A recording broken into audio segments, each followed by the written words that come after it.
Let's go. Buenos dias, students. How are you doing? Okay, one more day. Today we're gonna be talking about braising, but as well the effect of steam and water in braising. Sometimes it's external, sometimes so it's connected to the method of cooking. Sometimes we're using the water that is inside the ingredients as well for creating this steam. So let's go for it.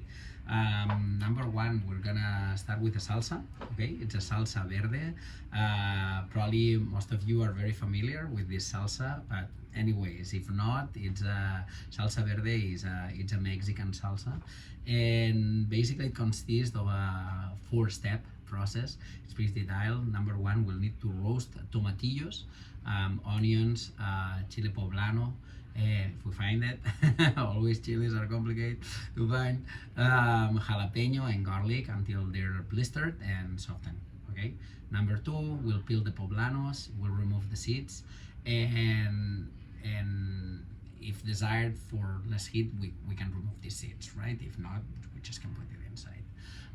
We blend all these braised slash roast ingredients together with cilantro and lime juice until they're smooth, okay? And finally, and the fourth approach is to season, okay, and take it to chill, or maybe sometimes we can serve it warm, okay? It depends on what are we pairing it with. Things that are important is just to create a beautiful effect of Maillard. Okay, this caramelization, it's gonna be adding flavor, some sweetness as well, and some complexity. Okay, and yeah, very important that in this sauce we have a component that is the tomatillo that is gonna give us a lot of structure, because the tomatillos have a lot of pectin, right? So that's gonna give us a lot of body to our sauce. As well, be careful with the jalapenos and the poblanos, okay? Just because they provide heat, so just be aware of it and just calibrate the right amount for you and or for your clientele, right? As you see, the preservative method that we're using, or the preservative agent, would be acid and salt, right? So this mix of lemon juice and basically this kind of what is gonna help this preparation to hold a little bit longer than regular salsa would be, maybe like milk based or butter based, right? Recipe number two, chicken tagine as well. Tagine is an African technique, a Northern African traditionally, okay? You can really see it a lot in Morocco, for example, right? We're gonna start breaking down the chicken. We'll use the thighs, and we'll use as well the legs, okay? But we'll save the breasts, all right? In this recipe, because we'll use them in next class, and we'll poach them in next class.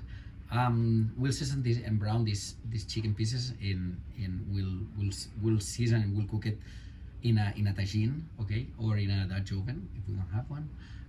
We'll saute onion, garlic, and ginger until they're fragrant. We'll chop everything micro brunoise as always.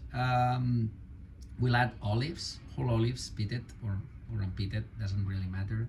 We'll add some honey, pine nuts, and raisins. So we have this mixture of salty and sweet component in this recipe it's gonna add a lot of complexity, and it's gonna make it really, really interesting. I think that we all gonna be very surprised by the result. We'll return then the chicken once it's brown, we'll return it back to the tagine, and we'll add a small amount of water or stock. Really, if we want to put a lot of emphasis on a really strong flavor, we'll put stock. If we want it more like kind of a natural flavor to create like its own stock through the steam in the tagine with the chicken that we already have in this recipe, we'll put water. Really doesn't matter. Okay. Let's continue. We'll cook gently this chicken for in about like 1 hour. So it's gonna take time. Like maybe it's a really great recipe to start with, and at the end we'll adjust seasoning and we'll serve.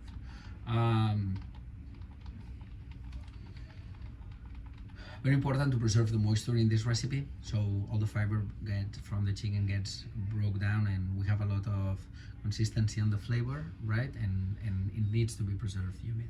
Okay. Couscous is the third recipe today. Couscous is with semolina, okay, so has plenty of gluten, just in case. We'll place this semolina in a large bowl, and basically we'll drizzle a little bit of olive oil, and basically we'll wrap the grains so they're coated evenly. After that, we'll pour over hot and lightly salted water in a 1:1 ratio. Okay, we're talking volume. Okay, and we'll cover and let it steam until the couscous is tender. Couscous doesn't need to be cooked, but it needs to be hydrated, right? And as I said, volume-wise, a 1:1 ratio. Okay, and finally, when all this water is absorbed, we'll fluff with a fork before serving. Okay, really simple process, but very important to follow it really precisely. Okay, mostly towards the volume of water that we're adding to semolina. And as well, the process of aerating, and it's gonna avoid clumps in our couscous. So as well, very important, this final part. Seasoning as well, fundamental, but avoiding clumping even same, right? And finally, we'll try to achieve this. We'll be cooking tamales or tamal. As you see, so the method, it's basically we'll beat the lard until it's light and fluffy. Okay, we'll mix masa with lard until it's well incorporated. Then we'll spread this masa mixture onto banana leaves. In that point, we can add filling if it's desired. We can add beans, refrito, cheese. We can add pork. Okay. Maybe it would be a good idea to reserve some masa and to cook some tamales with cochinita pibil or with the char siu that we'll be cooking as well during today's class. That might not be a bad idea, right? But anyways, today we're gonna test some plain tamal, or maybe cheese tamal, or fried bean tamal. It's gonna be on you to season it. Okay. What I'm interested is really on the technique of steaming this compounded masa. It's lard and masa. And finally, we'll fold and seal this masa that it's inside banana leaf, and we'll steam until the masa is set and basically is no longer sticky. Okay, so this is a process that's gonna take like 1 hour more or less, right? And so as well, something that we'll have to do at the beginning of the class, right? I would say that in that order of chicken tagine, masa for tamales, salsa verde, and